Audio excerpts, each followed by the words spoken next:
Good afternoon, everyone. My name is Kerlyne Jean-Baptiste. I'm the founder of Curly Girl, and I'm also speaking on behalf of Design by Rhode Island. Thank you so much for attending our panel, The Design of Black Business. Today we have two incredible panelists, Isabelle and Adire Osanubi. Before we go off and talk about the design of Black business, I'd love to tell you a little bit more about the history of Design by Rhode Island.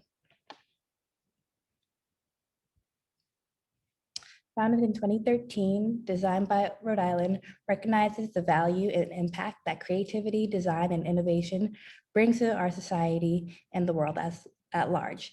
As the only statewide organization for design in Rhode Island, we build value in the sector by creating events and programs that invest in design businesses, grow design talent, nurture the design community, and connect designers to professional opportunities. So Design Week Rhode Island is a week-long event showcasing all of Rhode Island's talent and what we have to bring. This is the 9th Design Week. So as we begin,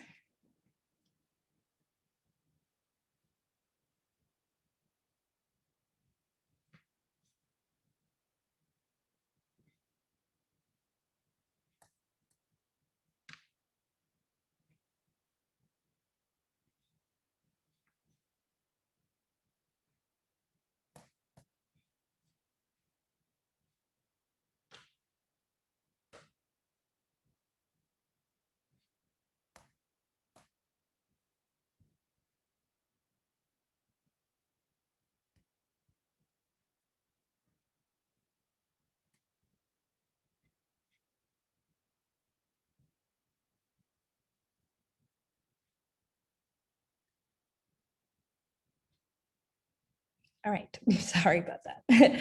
So around 50 million people now consider themselves creators, ushering a new wave, the creator economy. Valued at more than $100 billion, the surge has a growing cohort of women of color pursuing entrepreneurial opportunities in the space. So today we have speaking Adire Osanubi. Adire is a documentary filmmaker, photographer, and fourth-year medical student in Providence, Rhode Island at Brown University. Her work focuses on sharing the stories of minority populations that often go untold. At the age of 16, Adire traveled to Mekelle, Ethiopia to co-produce her first documentary. Since then, Adire has produced films educating the public about various health topics in an accessible way. In the future, Adire hopes to pursue a career in emergency medicine and medical journalism, using her passion for photography and film to elevate the voices of communities of color. So with that being said,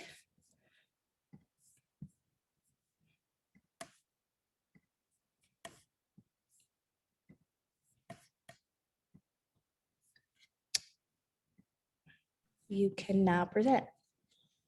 Hello, everyone. My name is Adire Osanubi, and as Kerlyne said, I'm a fourth-year medical student at the Warren Alpert Medical School of Brown University.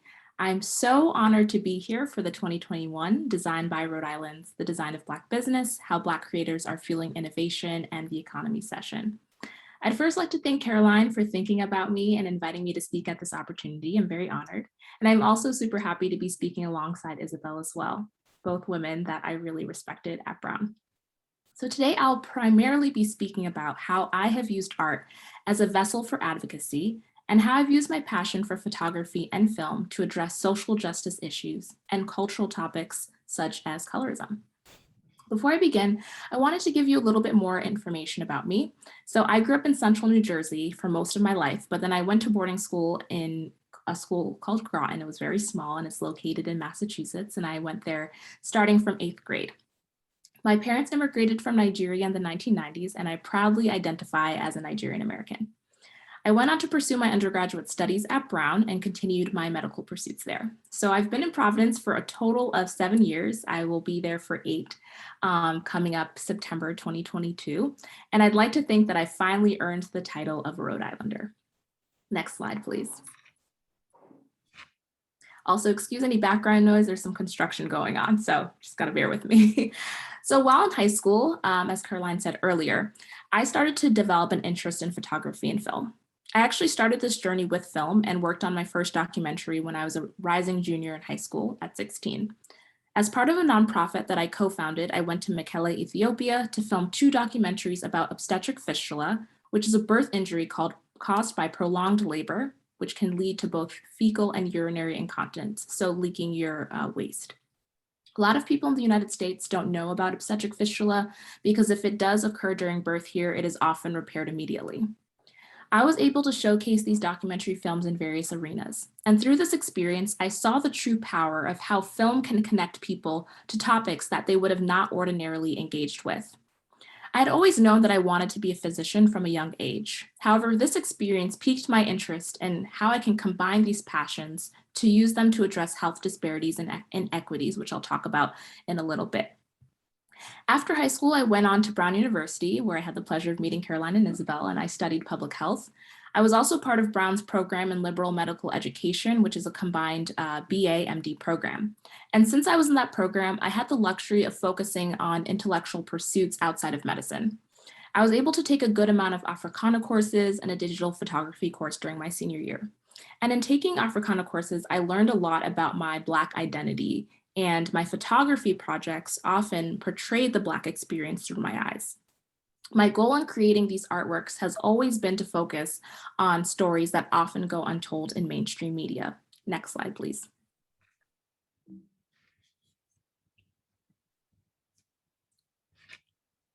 In my senior year, I worked on a photo series called Skin, which explored how the photography industry has perpetuated colorism by failing to render dark skin tones properly in color film and also digitally.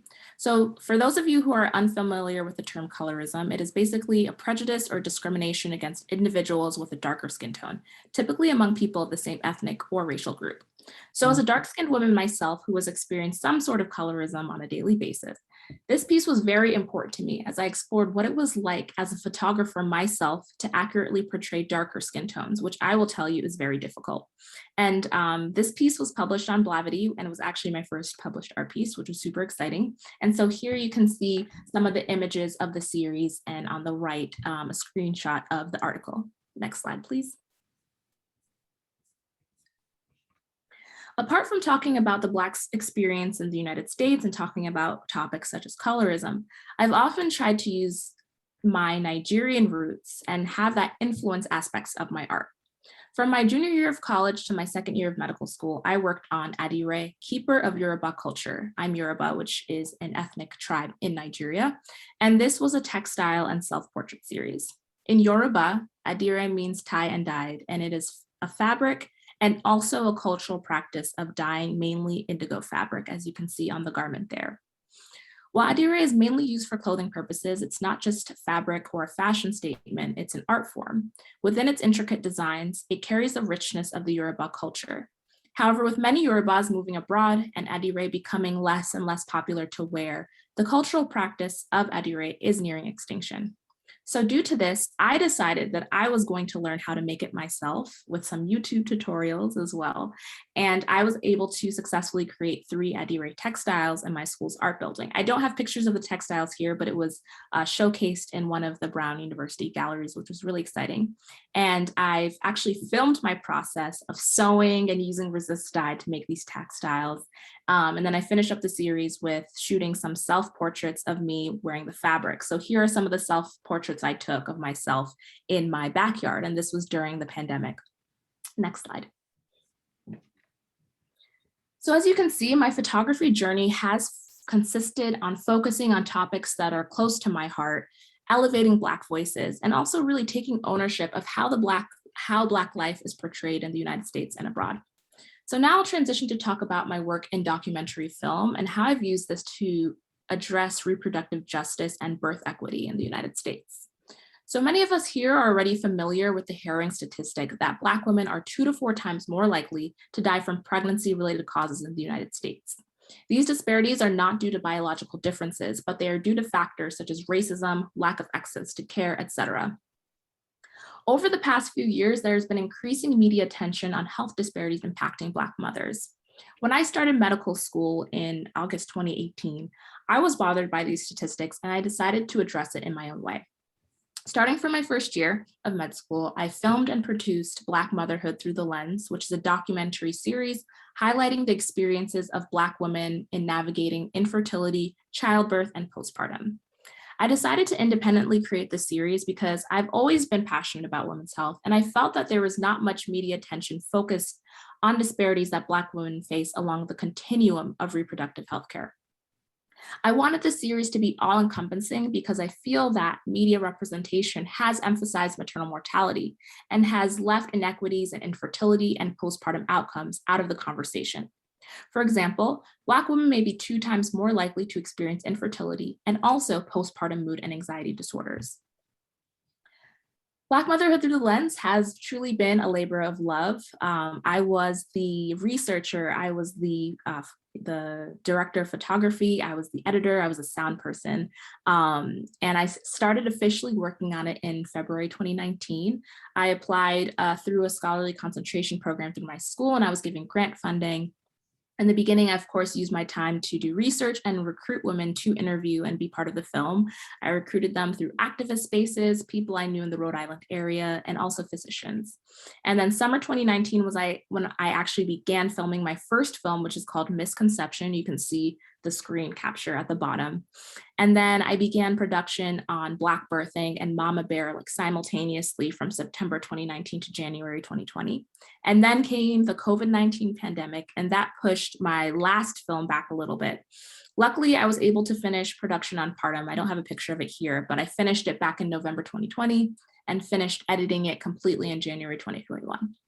So presently, I've been entering my films in various film festivals and trying to navigate the best way to do virtual screenings because now we have this whole new virtual landscape. And I'm hoping to make the films publicly available in April 2022 in time for Black Maternal Health Week. So many people ask me how I was able to pull this off while being a full-time medical student. And to this day, I'm really not quite sure. But overall, it's been a great experience, but of course, a hectic and stressful one at that. I have a lot of fond memories of this project. I remember after one of my participants gave birth, I had to run down to the hospital after one of my medical school classes to grab footage. One of my participants, Ijeoma, she's featured in Misconception. She moved to Kenya midway through shooting. I knew that already, but I had to take a day trip to New York one day to capture B-roll footage of her because she was back in the United States for a very short period of time. And then this past November, I was super excited about a story. I had gotten an Airbnb to film because with COVID, I didn't want to be in someone else's home. And only for the participant to cancel on me the day of. I was so upset, had made so many sacrifices to be there and lost some money, on a very limited budget. But those are just some of the ropes of filmmaking. And it all worked out to this day, so super happy about it. So Black Motherhood Through the Lens, it's currently organized as 4 separate short films. Each are 7 to 10 minutes long. The first one is called Mama Bear, which features Shailene Costa. That's at the very top. You can see 2 of her daughters. She's a Black mother and doula. For those of you who don't know, a doula is a birthing support person.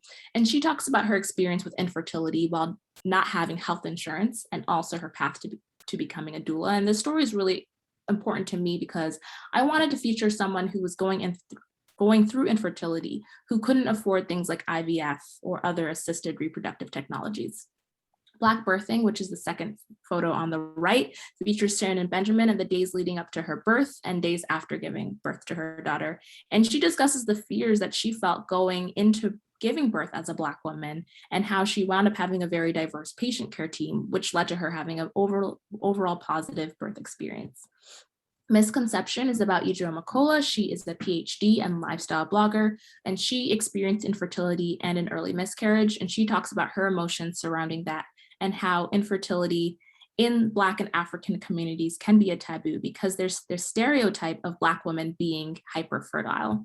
And then lastly, there's Partum, which is a film about postpartum mood and anxiety disorders. It features Jamie Potter Rutledge, who's a mom of 2 who experienced postpartum depression during her first pregnancy, which required partial program treatment as well as medication. And she just talks about the interplay between mental health in the Black community and also just coming to terms with her own illness. Next slide, please.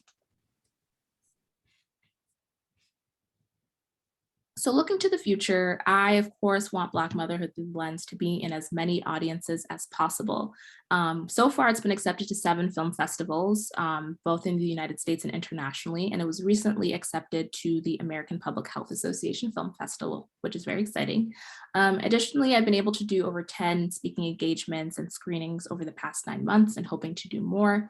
And one of the talks I was most excited about happened this past April. It was for the Black Mamas Matter Alliance, which is the top middle poster. And that's actually the organization that started the Black Maternal Health Week. So it's really been super exciting. And I never would have expected that I'd be able to speak at their organization. Next slide, please. Again, I'm very excited to be a part of the American Public Health Association Film Festival. 2 of my films, Mama Bear and Black Birthing, will be featured. It will be in October. And I have more information on my website, which is on the later slide. And then also, I'm happy to say I was featured in my first ever magazine this past July for my school's alumni magazine. You can see me here with my picture, looking very happy. So again, it's been a whirlwind and I'm really excited for what is to come. But this is just truly a testament to like how your creative passions can make a difference when it comes to advocacy, when it comes to health. And I'm just excited to continue to explore that arena. Next slide, please. So apart from Black motherhood through the lens, I'm currently in the process of applying to emergency medicine residency. On the left, that is my residency headshot.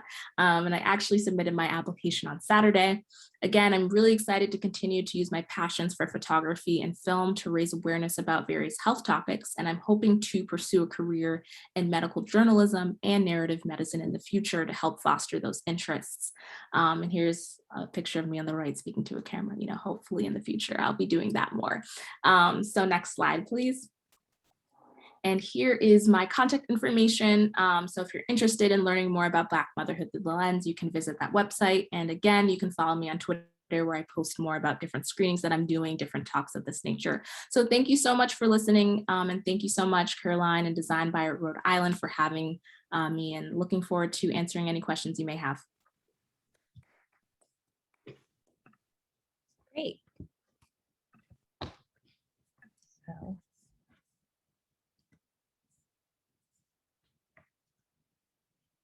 Awesome.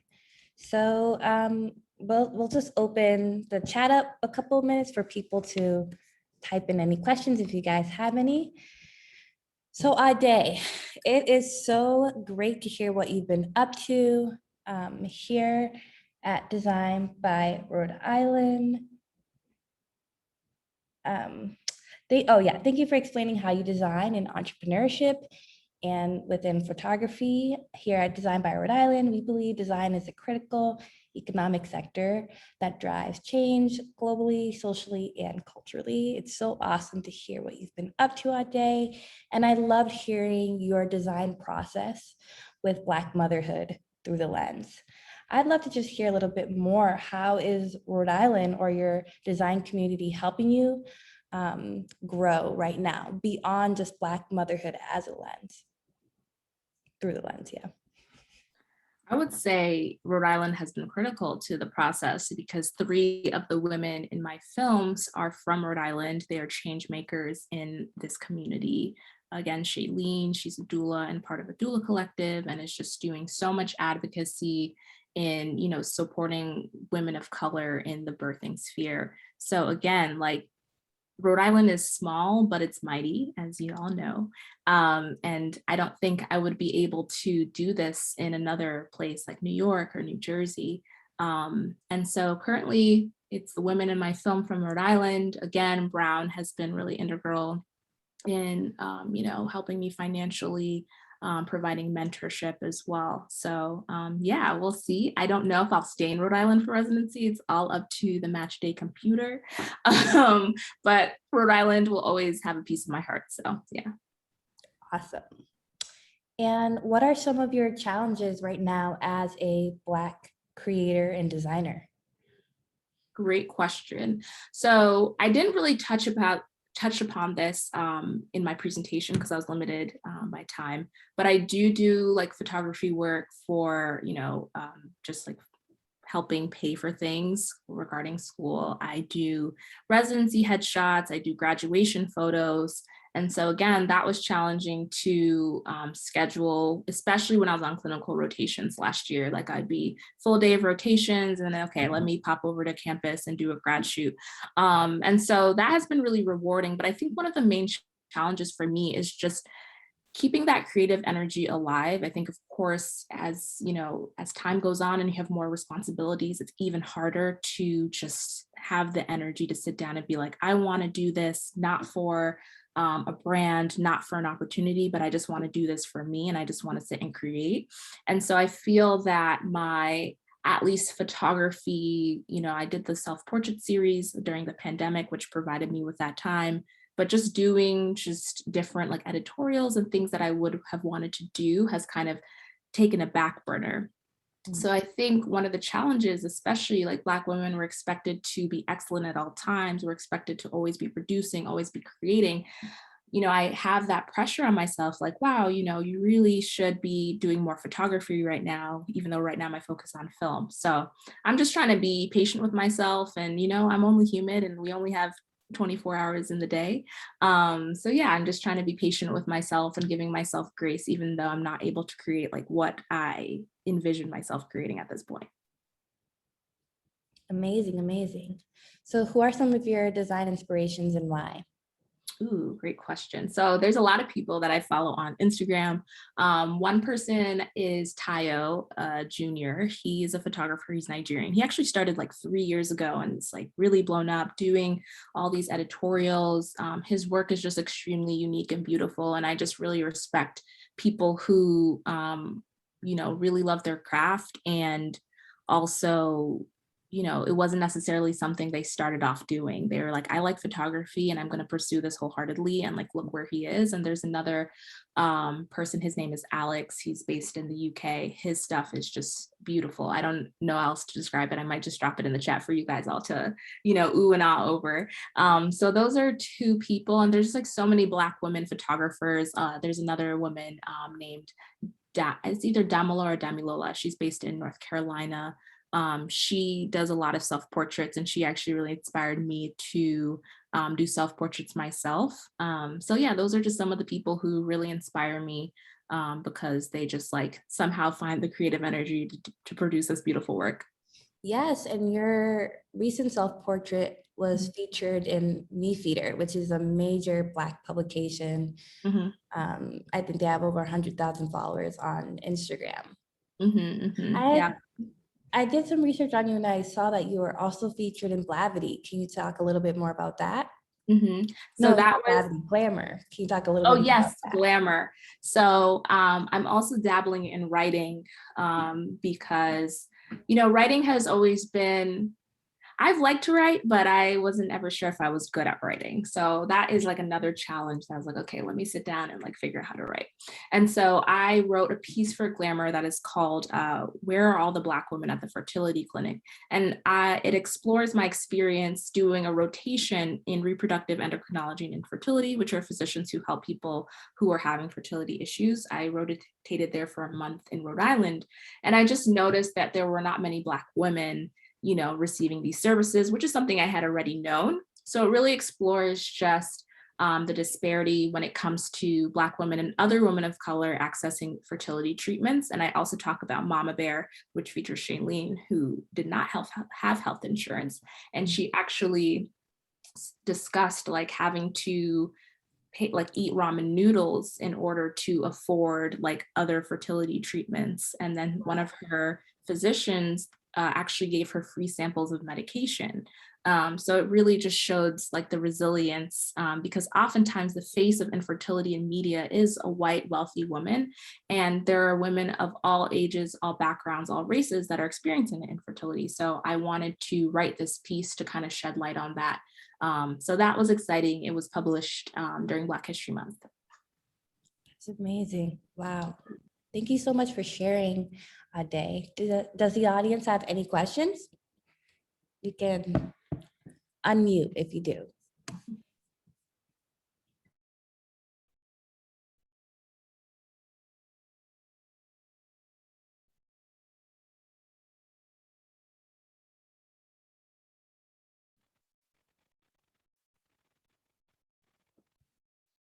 question. Yeah. You started your talk explaining fistula and your experience in Ethiopia. Is that something, that global health aspect, something that you plan on bringing back into your work in the future? That's also a really good question.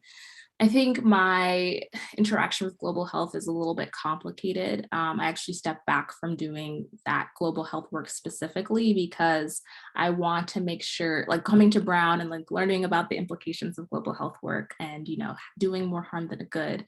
I wanted to make sure whatever I was doing was intentional. Not to say it wasn't at the time.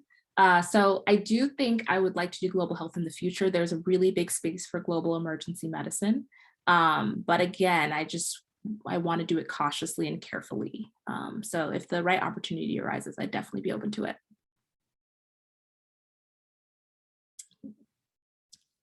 Great, thank you so much, Adire. Thank you for having me. Awesome, so now to our next panelist, Isabelle. Isabelle Thenor-Lewis is the creator of For Black Health, a website focused on building community amongst Black millennials as they adult their way to better health. As a first-year medical student at SUNY Upstate Medical University, she noticed a lack of online resources for Black millennials looking for preventative ways to avoid the health pitfalls that plagued previous generations.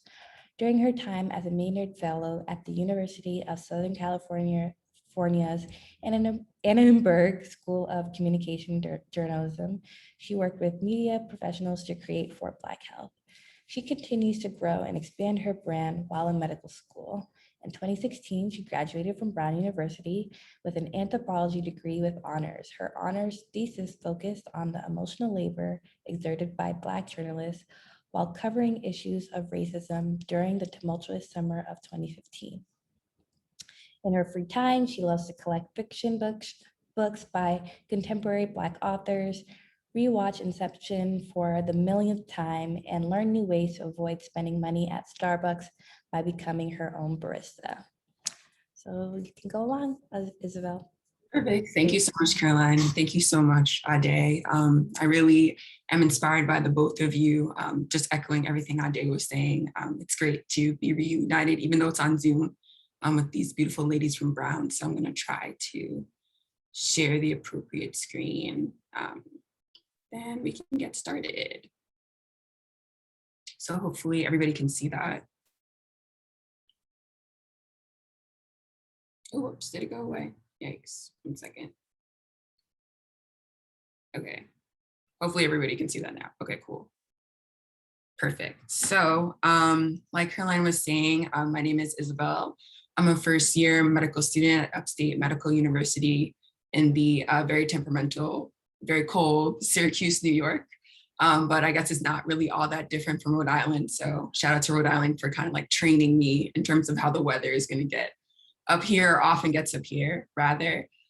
So just to start out, yes, I studied anthropology in school. I didn't always have my feet all the way into medicine. At Brown, folks in my class actually called me a fake pre-med because while they were in the lab doing research or studying biology, I was studying anthropology and interning at BET, Black Entertainment Television. So often I was called a fake pre-med because I knew I had an interest in media and just journalism. I was a radio DJ in school. I worked for the newspaper. So basically, if you saw my resume, you wouldn't think that I was also studying pre-med. And I always felt torn between media and journalism. I remember during my internship at BET, I really loved it, but I still had a little voice in the back of my head saying that you should probably pursue medicine as well. But I slowly started to see more examples of physician journalists as I continued through college, and I realized that I could actually pursue both pathways more seriously. So fast forward a little bit, beyond 2016, 2 years ago, I pitched the idea for Black Health, which, as Kerlyne was saying, is an internet guide. It's a website where we have tips, interviews, opinion pieces, and it's all centered around the ideal of adulting your way to better health through informative articles and interviews. And this is for a fellowship through the Maynard Institute and the University of Southern California for their Maynard 200 fellowship. I got accepted and I was super excited, and they had 3 tracks. So I got accepted to the media and entrepreneurship track, and I got to work with media professionals to help build out this idea. Here I have to pause and just give a huge shout out to my mentor, Gary Lee, who is based in Los Angeles. He has always really pushed me to move forward when either like medical school, like Adire was saying, it's very busy, graduate school, perfectionism in general tends to take over, and I didn't feel like being all that creative. He would definitely call me and see if I was writing and creating and taking a break for myself. So after some rebranding and some redesigning, For Black Health was launched last year on July 4th, 2020, and we've been building ever since. Oops, next slide. All right. So what is my method and approach when creating? There are a few words that definitely came to mind. One of them is just being community focused and providing authentic communication with value. Before I launched the site, I knew that I wanted to keep the voice and the vibe of Black millennials alive in the writing. I didn't want it to sound like WebMD. I didn't want it to sound like one of my medical school textbooks. I was like, we get enough of that. It's super clinical. I want it to still sound like somebody like me is writing it. But I also wanted articles that help demystify the steps towards working towards better health. We often talk about, oh, I'm doing the work, I'm doing self-care, new year, new me, whatever it is. But a lot of people don't understand is that when it comes to being a Black millennial, when you're trying to break all these generational curses, you actually have to have these actionable steps to get there. So on our website, you'll find things like how to actually look for a therapist, how to advocate for yourself with a doctor. And one of our contributing writers wrote a really great piece that was focused on navigating racial fatigue, which was especially important during the Black Lives Matter protests of last summer, and then also how we have seen that COVID-19 has disproportionately affected the Black community. All of that is a tremendous impact on our mental health. So it's really important to have actionable steps about how you can figure out ways to cope through that. So my mission behind being a creator, I mentioned a little bit of this in my previous comments, but the biggest thing that I want to highlight is just bringing the humanity back to medicine and public health. I think that's the thing that's so inspiring about Adire's work, which is something I've hopefully want to happen with For Black Health as well. Again, you kind of see these images in medicine that are either really rooted in white supremacy, really white-centered and white-focused. They sound very clinical, very textbook, but there are really people behind all these issues that we often read about or may hear about in passing or by word of mouth. So I really wanted this website to create a community where you can feel like nobody's judging you, everybody's confused, but we're going to figure it out with each other. And there's definitely some humanity behind it. So for my last slide, what do I envision for the future for Black Health and our design discipline? So right now I have to shout out our 2 amazing contributing writers who we have on the project. They're always very open with their struggles with managing their health as a Black millennial, and they're always very open to share about what they're going through. They'll text me and say like, oh, this just happened. I recently had a contributing writer. She is our newest piece on the site, and she actually accidentally had a hairstylist dye her hair blonde.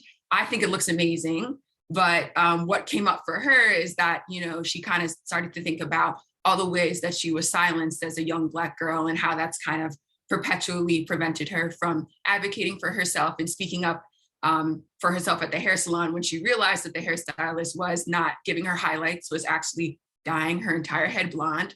She didn't speak up, and then that's what came up for her. So she texted me and said, I've been writing about this. I would really love to put it on the website. And I said, absolutely. So you can definitely check out that newest article.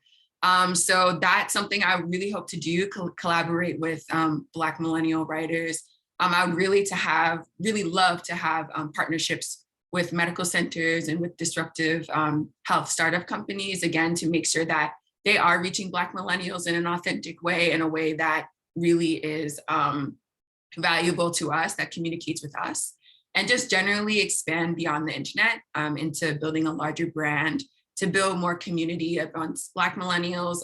Like I was saying a little bit before, there is this very cool rebirth happening in the Black millennial community where we talk about breaking generational curses. We really want to do better than those that came before us. And I really think that energy is really the lifeblood for Black health. So I really just want to continue to grow that and to cultivate that.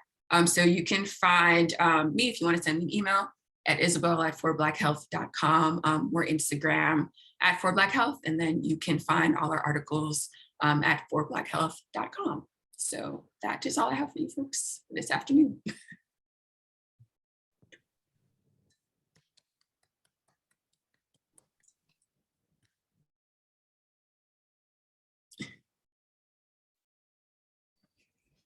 Thank you so much, Isabelle, for sharing how you design within entrepreneurship in health. So I'd love to hear a little bit more about Sharonda's, well, I read it, a little bit more about Sharonda's opinion piece on how Black girls should speak up. I love the article, but would love if you could divulge more into that. I think it was really emblematic of what needs to be happening more within health innovation, because we don't really often talk about, mental health, emotional health, but that article, well, I'll let you describe it more, but it felt really poignant to me about how vocality should be more of a thing within the Black community, especially amongst Black girls, but I'll let you go. Yeah, of course. I'm so happy you read it. So happy you enjoyed it. So Sharonda's just amazing. She's actually a licensed social worker, but she recently made the transition to working in media. And she actually works for Black Information Network. But yeah, she's just amazing because I think when I was just reading her piece as well, before posting on the site, I said, this is literally what all little Black girls go through. Like somewhere along the way, you kind of learn from whatever structures may be that you should silence yourself, that you should be smaller, that you should be more compatible with whatever's going on. Like you're not supposed to be a disruptor. And that stuff doesn't seem as like, it kind of seems like harmless until you have incidents where you might have a whole hair that's blonde and that's not what your intention was. Or like, for example, you're going to the doctor and you can sense like your intuition is telling you like something's not right. Like this person's not, advocating for me, or I feel like I'm not being heard, but you don't want to make a fuss, and how all those things can kind of spiral into realms where like advocating for yourself actually could save your life. But if you've been taught, since you were little that you shouldn't advocate for yourself, you kind of see how that kind of tracks throughout life. So I think it was one of our most popular pieces. A lot of people resonated with it. So I'm glad you resonated with it, Kerlyne. And it really made me think about the ways in which I try to make myself more palatable or more small, and how that affects my mental health or just me advocating for myself at the doctor. Sorry, it's me and that mute button today. So how is Rhode Island or your design community helping you grow as a innovator, as a Black creator, or not?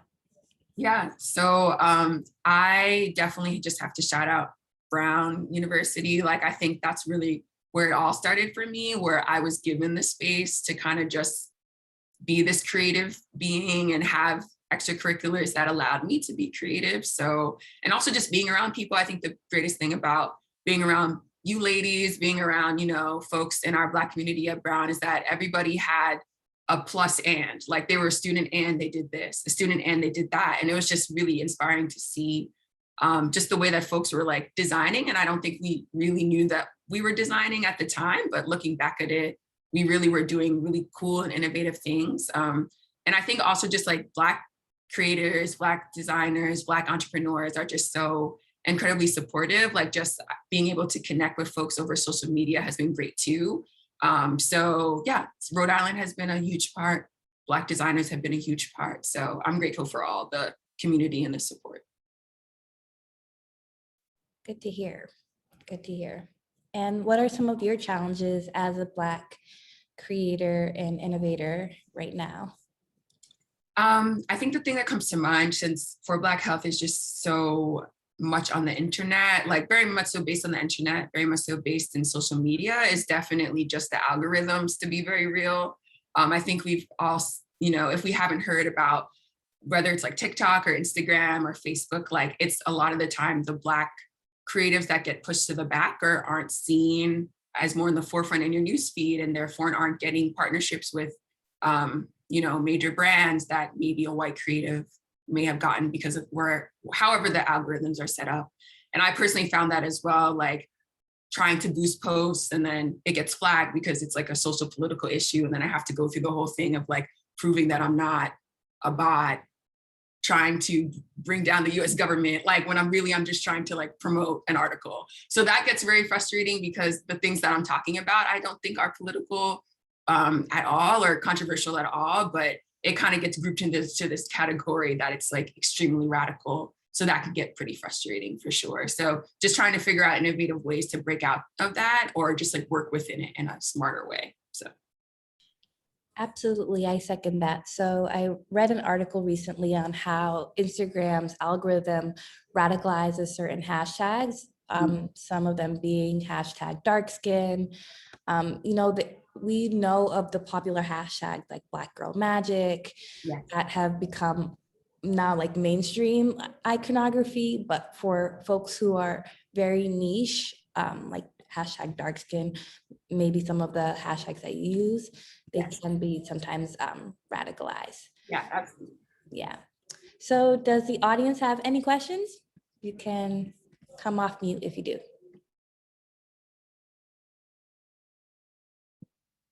I have a question. I'm still gonna be off camera though, if that's okay. No worries. It's not pulling me out anyway, but thank you so much, Izzy. I'm so grateful for Black Health. I've been following for a while now, and it's saved me countless number of times just to feel so seen, and the resources are so catered to me, it feels like, and I'm just like really grateful all around. But yeah, I was curious, like targeting millennials, I guess what kind of strategies like digitally you're looking at to like expand. I don't know if you're looking at TikTok at all. Like I feel like a lot of these articles are like, because they are so personable, that there's, you know, really cool like bite-sized tidbits that probably could be shared, or like if there's potential for a podcast or a YouTube, I don't know, you're so personable. And I think you know, there's so many ways in media that, you know, our generation's being tapped by, and yeah, I was just curious if any thought of growth in more platforms was, you know, on the horizon, or at least, you know, being mulled over. But yeah, just curious. Thank you for your question. Yeah, I definitely think it's just, at this point, it's just my perfectionism holding me back. But I feel like TikTok is like slowly calling my name. Like, I'm like, okay, I know I eventually have to get in on there, just like Instagram Reels, because I guess that is really one of the ways that you kind of work within, because then when you research the Instagram algorithm and they put up a new like feature, and then you realize that like videos are the things that are now most popular, being pushed to the front other than posts. So it kind of forces you down that road. So I feel like eventually it's probably going to either be a TikTok or Instagram Reels, but I'm so happy that you're enjoying the website and that you feel seen, because that's really the ultimate goal. And thank you for your question.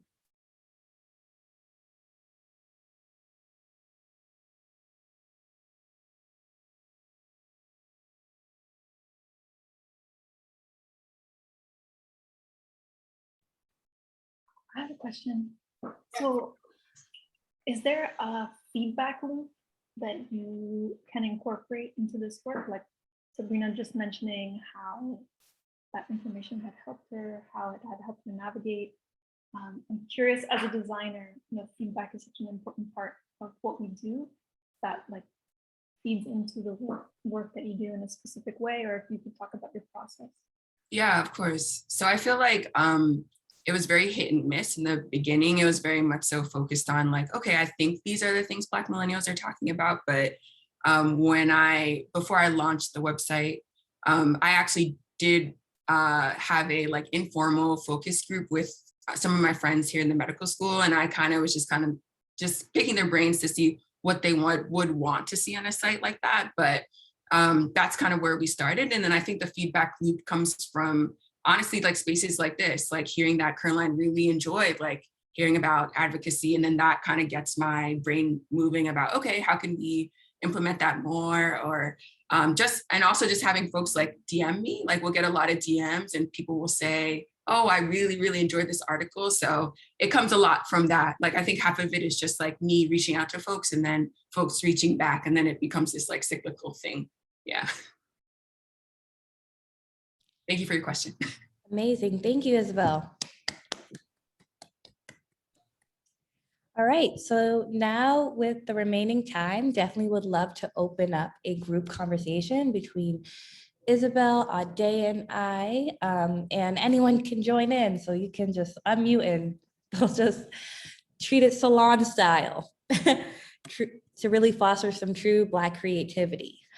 So in this part of the panel, I'd love to ask both you, Adire, and Isabelle, what are the 3 words you think of when you think of Black entrepreneurship and Black design, and why?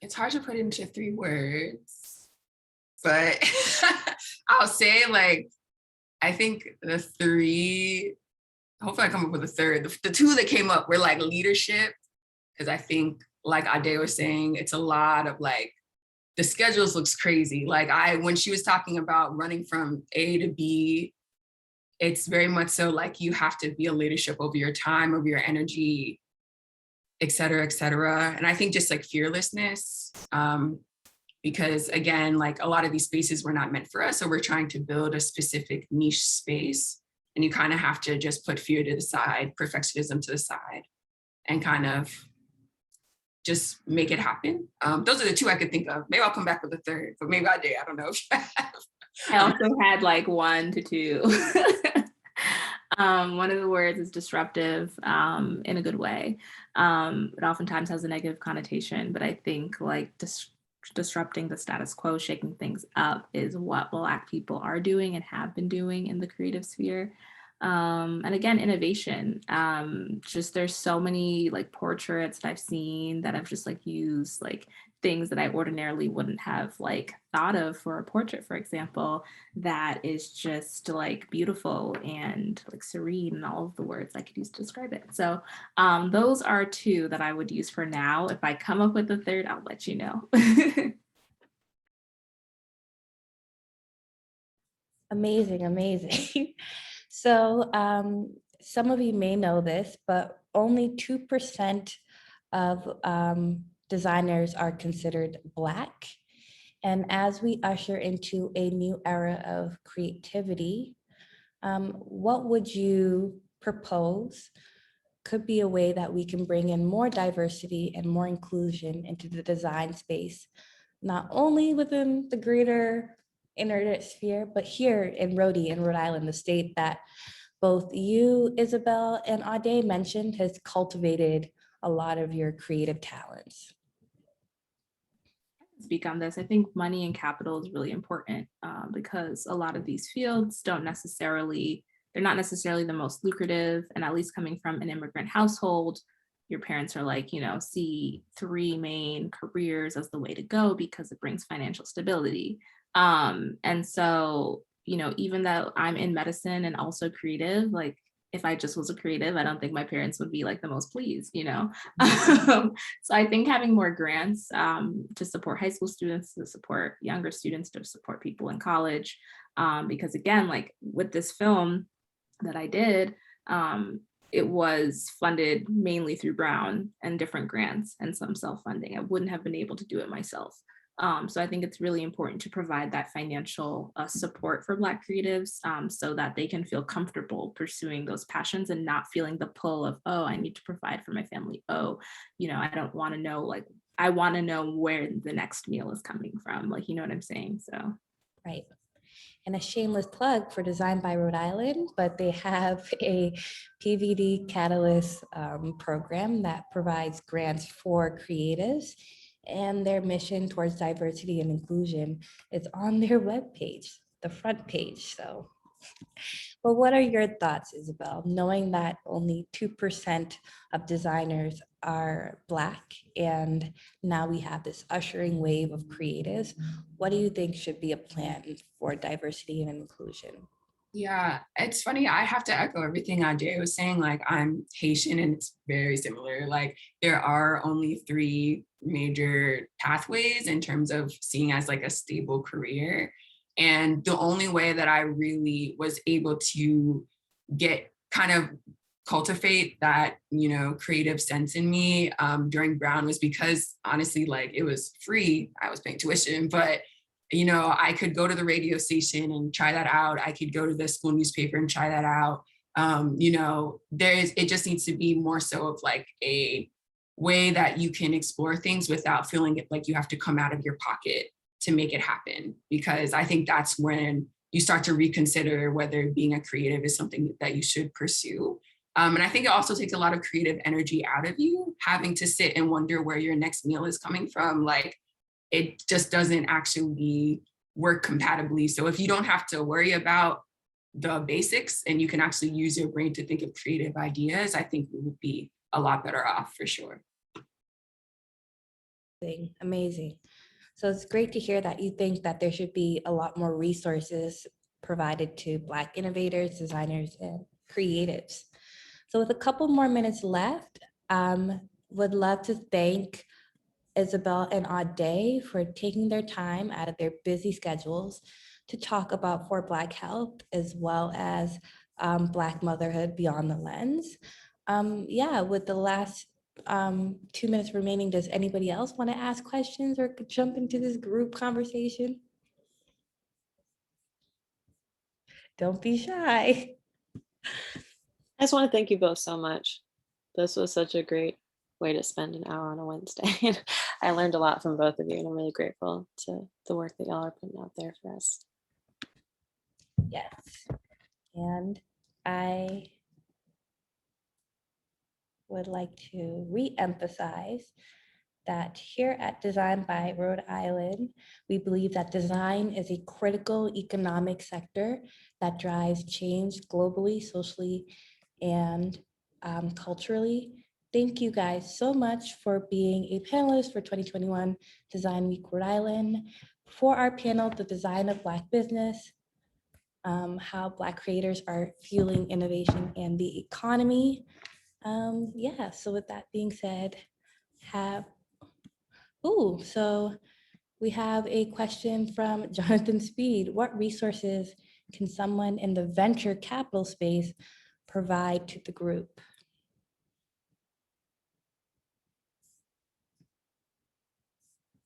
Money. But so just always, yes. So yes, Jonathan is a personal mentor of mine. He sits on the Treasury board for the Brown Corporation.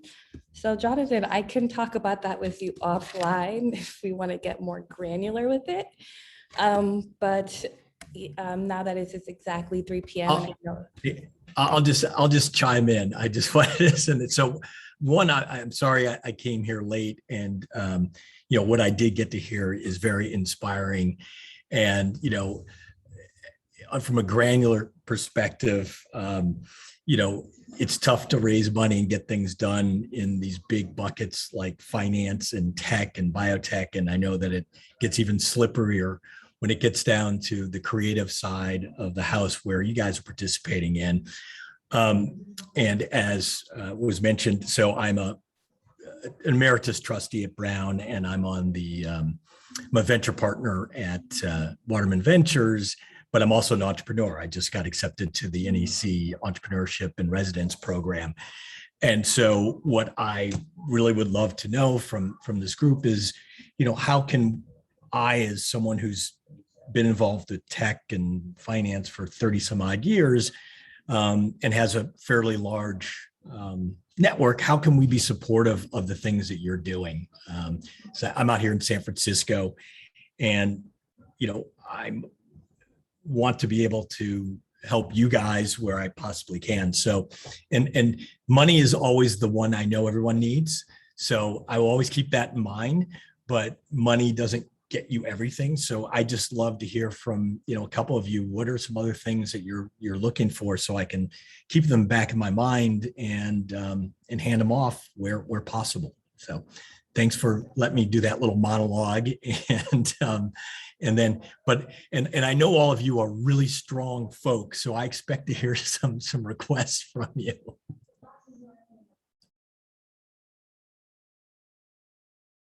I think that what comes to mind for me, oh, thank you so much, Jonathan. That was very informative, and I appreciate just the question. I would say definitely, I think for me personally, it's hard to get into the room where it happens in a way. Like, it is hard to make those connections or to put your brand in front of folks that can really take it to the next level. So I think I appreciate any type of connection with anybody that shares a similar vision, because I think being in such a niche space, it is hard to break out if you're not in, like you said, like a tech or a finance or a biotech.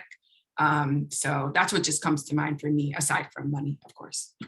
No, you're right. And so tomorrow, actually, and there's a couple of people that I might want to introduce you guys to, but I did an event not too long ago, and it was transforming urban landscapes through art and architecture. And I had June Grant, who's a fairly well-known Black architect, and a few others. It was all Black panel. And so we're going to sit down and sort of talk about how do you create $100 million fund around those sorts of innovations, in art and architecture to fix urban landscapes. And one of the best questions was asked to June was, hey, what best practices do you use? And she laughed. She said, there have never been any best practices in urban landscapes. I'm always winging it. And I think it's an important thing to remember, but I think important opportunity. And I think a lot of you guys are in that same sort of space. Again, I came in late, but I'm hazarding a guess. And so if you're thinking about how do you bring more capital to what you're doing, again, I'd be happy to discuss with anyone about with folks who are looking to broaden where they're putting dollars in.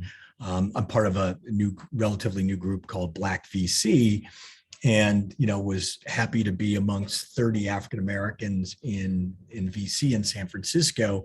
Still a small bucket, but I think like most minorities and women, we're always sort of extending out our reach to sort of build a bigger community. So again, from the standpoint, if you're looking for capital and there's a collective of you around the same space, I'd be happy to talk to you about that. But I think also, frankly, lots of the VCs that I know, while they may invest from a company perspective in technology individually, they are writing checks to a wide variety of folks. So again, wherever I can help, happy to help.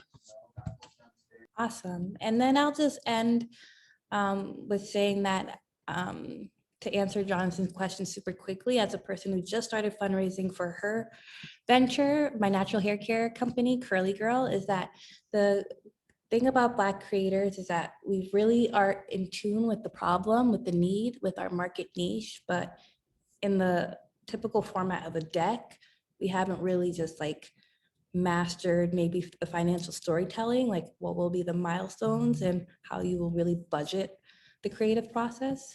So that's something to think about, and maybe another panel, because we're 5 minutes over, and I know that today is a really busy day for Design by Rhode Island. So thank you so much, everyone, for attending this panel, The Design of Black Business, How Black Creators Are Fueling Innovation in the Economy. My name is Kerlyne Jean-Baptiste. Thank you for your time. Thank you. Thank you, everyone.